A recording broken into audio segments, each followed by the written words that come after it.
एक ऐसी जगह जिसे दुनिया हैप्पीएस्ट प्लेस ऑन अर्थ कहती है, डिज्नीलैंड, जहां हर तरफ हंसी की गूंज होती है, रंग बिरंगी रोशनी होती है और बच्चों की आंखों में सपनों की चमक होती है। लेकिन उसी चमक के पीछे छुपा है अंधेरा, ऐसा अंधेरा जो राइड्स के शोर में सुनाई नहीं देता, ऐसा खौफ जो कैमरे की फ्लैश में छुप जाता है। आपने कभी सोचा है कि उस जादुई माहौल में अचानक कोई चीख क्यों गूंजती है? क्यों कुछ लोगों की ट्रिप उनकी जिंदगी की आखिरी याद बन जाती है? क्योंकि डिज्नीलैंड के हर कोने में एक सच्ची डरावनी कहानी दबी हुई है। आज हम आपको बताएंगे डिज्नीलैंड में हुई 10 सबसे भयानक और रहस्यमयी मौतों के बारे में, कुछ ऐसे हादसे जिनमें लोग खुशी खुशी आए थे लेकिन कभी लौट कर नहीं जा पाए। ये वीडियो देखने के बाद हो सकता है अगली बार आप किसी राइड पर चढ़ने से पहले एक बार सोचें जरूर। जिसमें सबसे पहले है डिज्नीलैंड मॉन्ट्रियल। कभी कभी लगता है कि शॉर्टकट से मंजिल जल्दी मिल जाएगी, लेकिन कुछ रास्ते हमें सीधे मौत की तरफ ले जाते हैं। 17 जून 1966 को 19 साल का थॉमस गाय क्लीवलैंड डिज्नीलैंड घूमने आया था, लेकिन उसने मेन गेट से जाने की बजाय मोनोरेल ट्रैक पर चढ़कर अंदर जाने की कोशिश की।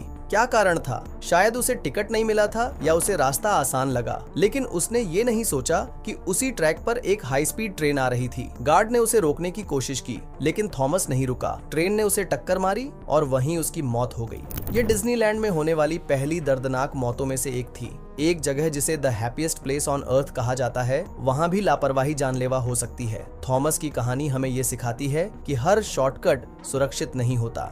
नेक्स्ट है जोसे मार्टिनेज। डिज्नीलैंड जहां हर कोने में जादू बसा है, वहीं कभी कभी कुछ घटनाएं दिल को छू जाती हैं।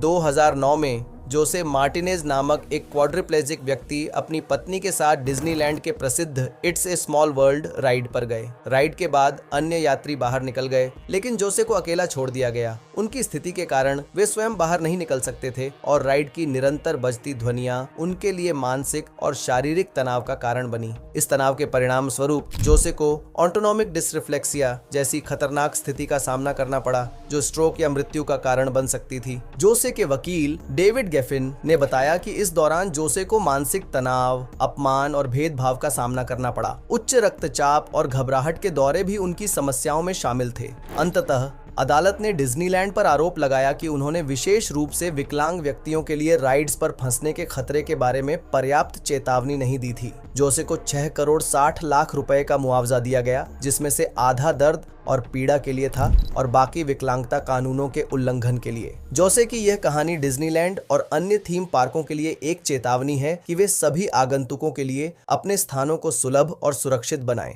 न कि केवल खुशी और जादू के प्रतीक के रूप में, बल्कि जिम्मेदारी और जागरूकता के साथ भी।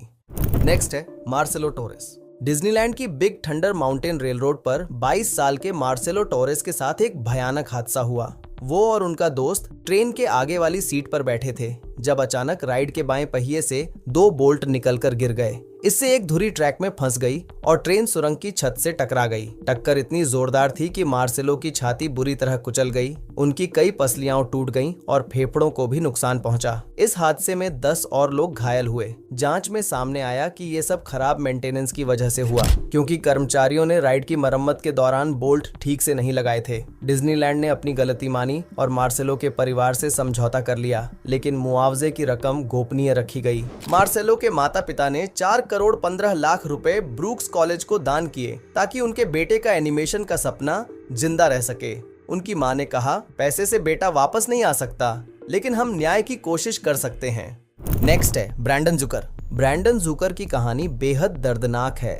सितंबर 2000 में 4 साल का ब्रैंडन अपनी मां विक्टोरिया के साथ डिज्नीलैंड आया था। 22 सितंबर को वह Roger rabbits cartoon spin ride पर बैठा, लेकिन तभी एक भयानक हादसा हुआ। ब्रैंडन कार से गिर गया और लगभग 10 फीट तक घसीटते हुए दूसरी कार के नीचे आ गया। कार उसके ऊपर से गुजर गई, जिससे उसके अंदरूनी अंग बुरी तरह जख्मी हो गए। वो करीब 10 मिनट तक फंसा रहा और जब निकाला गया तब तक उसे कार्डियक अरेस्ट आ चुका था। उसके दिमाग को इतना नुकसान हुआ कि वो कभी चल या बोल नहीं पाया। उसे 1 महीने तक कोमा में रखा गया और फिर 2009 में 13 साल की उम्र में उसकी मौत हो गई। इस हादसे के बाद बाद डिज्नीलैंड ने सुरक्षा सिस्टम में बड़े बदलाव किए, जैसे इमरजेंसी में सीधे 911 कॉल करना, पार्क में पैरामेडिक्स की तैनाती और राइड्स में सेफ्टी सेंसर लगाना। जुकर परिवार को 20 से 30 मिलियन डॉलर का मुआवजा मिला, जिससे ब्रैंडन के इलाज का खर्च कवर हो सका।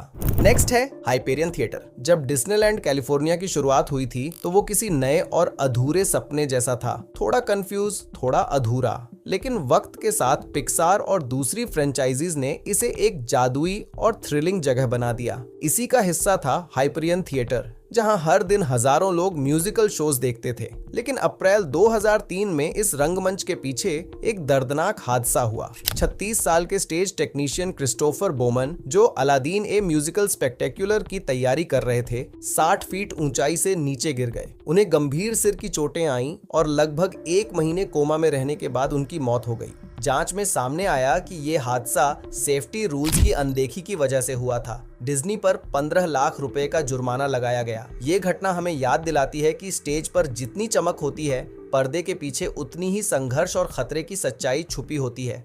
नेक्स्ट है मार्क मैपल्स। कभी कभी एक छोटी सी लापरवाही जिंदगी का सबसे बड़ा हादसा बन जाती है। साल था 1964। 15 साल का मार्क मैपल्स अपने 2 दोस्तों के साथ डिज्नीलैंड के मशहूर मैटरहॉर्न राइड पर गया था। मस्ती के मूड में सब कुछ ठीक चल रहा था, लेकिन जैसे ही स्लेज माउंटेन के टॉप पर पहुंचा, मार्क ने सेफ्टी बेल्ट खोल दी और खड़े होने की कोशिश की।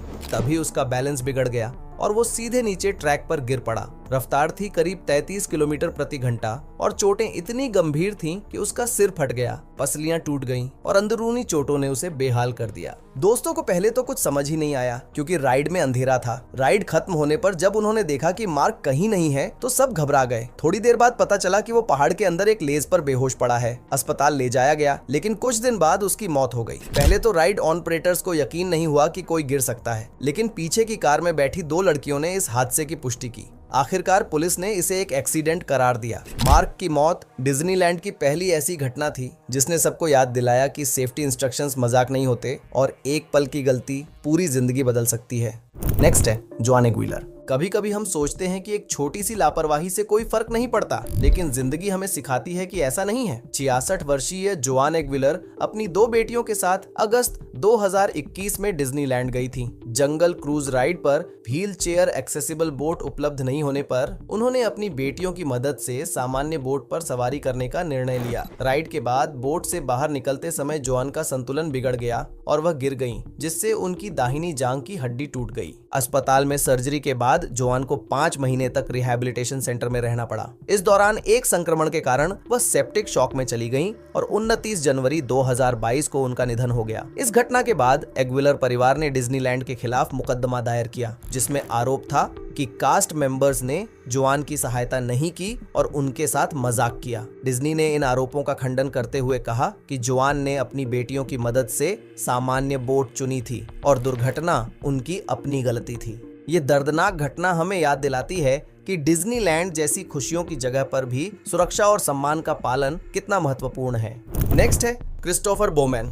डिज्नी पार्कों में होने वाले रंगारंग शो हमें जितना मायावी और मजेदार लगते हैं, उतने ही खतरनाक हो सकते हैं उन लोगों के लिए जो पर्दे के पीछे काम कर रहे होते हैं। 22 अप्रैल 2003 को 36 साल के क्रिस्टोफर बॉवमैन अलादीन म्यूजिकल के लिए जादुई कालीन सेट कर रहे थे। वो करीब 60 फीट ऊंचे कैटवॉक पर थे जब अचानक उनका बैलेंस बिगड़ा और वो नीचे गिर पड़े। सिर पर इतनी गंभीर चोटें आईं कि वो कई हफ्तों तक कोमा में रहे और 18 मई 2003 को उनकी मौत हो गई। जांच में पता चला कि उन्हें सेफ्टी प्लेटफॉर्म या हार्नेस नहीं दिया गया था। डिज्नी की लापरवाही साबित हुई और कैलिफोर्निया लेबर डिपार्टमेंट ने उन पर 99 लाख रुपए का जुर्माना लगाया। ये हादसा एक बड़ा सबक है कि चमकदार स्टेज के पीछे ऐसे लोग काम करते हैं जो हर दिन अपनी जान जोखिम में डालते हैं। सिर्फ राइड्स नहीं, डिज्नी के हर कोने में सुरक्षा की जरूरत है।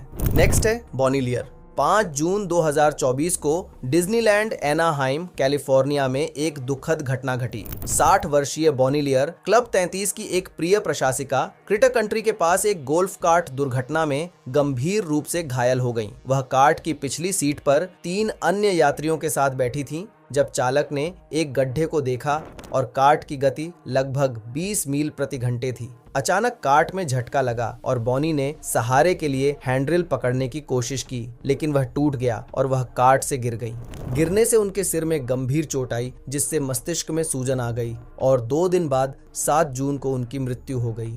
इस घटना की जांच एनाहाइम पुलिस विभाग और कैलिफोर्निया की कार्यस्थल सुरक्षा एजेंसी कैल ओशा ने की। जांच में पाया गया कि डिज्नीलैंड ने बॉनी को सुरक्षित कार्य प्लेटफॉर्म और प्रमाणित सुरक्षा हार्नेस प्रदान नहीं किया था। डिज्नीलैंड ने इस दुखद घटना पर शोक व्यक्त किया और बॉनी के परिवार और कर्मचारियों के प्रति संवेदनाएं व्यक्त की। यह हादसा हमें याद दिलाता है कि कार्यस्थल सुरक्षा, चाहे वह डिज्नीलैंड जैसा जादुई स्थान हो, अत्यंत महत्वपूर्ण है। नेक्स्ट है डॉली रेजिना यंग। 1984 में 48 साल की डॉली रेगिना यंग कैलिफोर्निया की रहने वाली थीं और डिज्नीलैंड की मशहूर मैटरहॉर्न राइड का मजा ले रही थीं। लेकिन इस रोमांच ने उनकी जिंदगी छीन ली। राइड के दौरान वो अचानक अपनी सीट से गिर गईं और ट्रैक पर आ गईं, जहां पीछे से आ रही एक और स्लेज से टकरा गईं। टक्कर इतनी जोरदार थी कि उन्हें गंभीर चोटें आईं और मौके पर ही उनकी मौत हो गई। जांच में पता चला कि उनकी सीट बेल्ट ठीक से नहीं लगी थी, जो इस हादसे की बड़ी वजह बनी।